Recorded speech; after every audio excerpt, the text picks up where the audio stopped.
স্বাগতম জনাইছো পোহলাই ভেটৰ এই প্ৰতিবেদনৰ মাজতে প্ৰিয় দৰ্শকসকল জগতগুৰু শ্ৰীমন্ত শংকৰদেৱ গুৰুজনাৰ অন্যতম তথা অপূৰ্ব সৃষ্টি আছিল ভাওনা সংস্কৃতি আৰু এই ভাওনা সংস্কৃতি বৰ্তমান নৱপ্ৰজন্মৰ মাজত শুদ্ধ ৰূপত প্ৰচাৰ আৰু প্ৰসাৰ কৰাৰ উদ্দেশ্যেৰে বিভিন্ন স্থানত প্ৰতিযোগিতামূলক ভাওনা আয়োজন কৰা হৈছে। মোক অতীত আপোনালোকক দেখাব।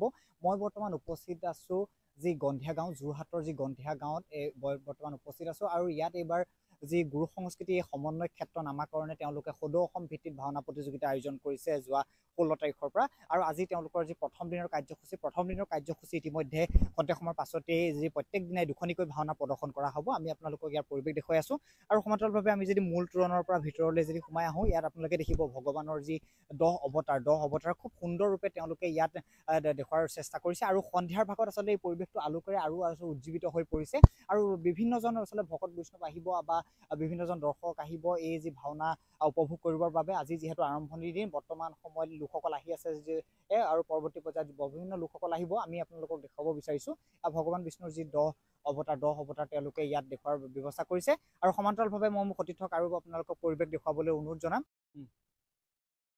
প্ৰিয় দৰ্শকসকল, এই মুহূৰ্তত আমি বৰ্তমান যি বাটচৰাত উপস্থিত আছো আৰু অসমীয়া সংস্কৃতিৰ নামঘৰৰ সন্মুখত আচলতে বাটচৰাক বিশেষ প্ৰাধান্য দিয়া হয় আৰু আমি আপোনালোকক বাটচৰাৰ ভিতৰেদি লৈ যাবলৈ চেষ্টা কৰিম। আৰু দুফালে দুজনা ঐৰাবত খুব সুন্দৰৰূপে তেওঁলোকে ইয়াত তৈয়াৰ কৰি আনিছে আৰু ইয়াত ৰাখিছে আৰু যিসকল দৰ্শক ইয়ালৈ আহিব তেওঁলোকে এই পৰিৱেশটো দেখি নিশ্চয়কৈ আহ্লাদিত হ'ব।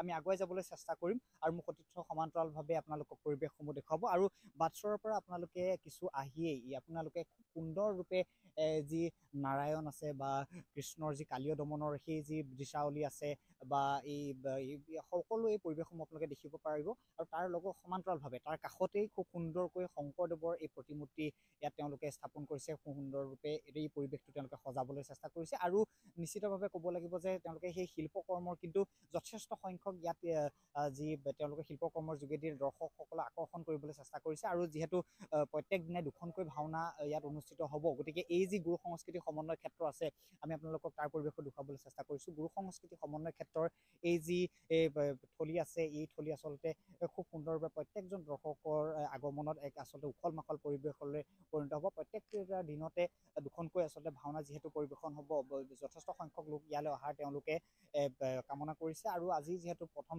অনুষ্ঠান, গতিকে প্ৰথম দিনত তেওঁলোকে আজি প্ৰথম এখনকৈ ভাওনা প্ৰদৰ্শন কৰা হ'ব আৰু তাৰ সমান্তৰালভাৱে পৰৱৰ্তী পৰ্যায়ত দুখনকৈ ভাওনা পৰিৱেশন কৰা হ'ব।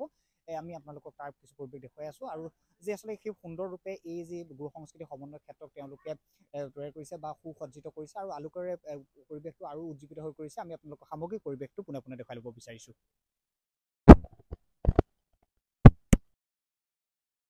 প্ৰিয় দৰ্শকসকল, আপুনি যদি এইবাৰ এই গন্ধিয়া গাঁৱৰ সদৌ অসম ভিত্তিত ভাওনা প্ৰতিযোগিতাৰ এই যি গুৰু সংস্কৃতি সমন্বয় ক্ষেত্ৰলৈ আহে, এক বিশেষ এটি স্থলে কিন্তু আপোনাৰ নিশ্চয়কৈ দৃষ্টি আকৰ্ষণ কৰিব। মোৰ সতীৰ্থই আপোনালোকক দেখুৱাব যে সচৰাচৰ আমি যিসমূহ ভাওনা প্ৰতিযোগিতা বা অন্যান্য অনুষ্ঠানলৈ যাওঁ, এনেধৰণৰ প্ৰদৰ্শনী কিন্তু ব্যৱস্থা আমি দেখিবলৈ নাপাওঁ, কিন্তু তেওঁলোকে এক ব্যতিক্ৰমী চিন্তাধাৰাৰে মোৰ সতীৰ্থই যদি দেখায় খুব সুন্দৰকৈ তেওঁলোকে অসমীয়া কৃষ্টিৰাজি বা লোক সংস্কৃতিৰ লগত যিসমূহ ওতঃপ্ৰোতভাৱে জড়িত বাদ্যযন্ত্ৰ তেওঁলোকে ইয়াত দেখুওৱাৰ প্ৰচেষ্টা কৰিছে আৰু যোৰহাটৰ আচলতে এক উজ্জ্বল নক্ষত্ৰ স্বৰূপ বুলি ক'ব লাগিব। পাৰ্থপ্ৰতিম নেওগৰ হাতেৰে এইসমূহ নিৰ্মিত। আমি দেখিছোঁ, আপোনালোকক দেখুৱাবলৈ চেষ্টা কৰিম।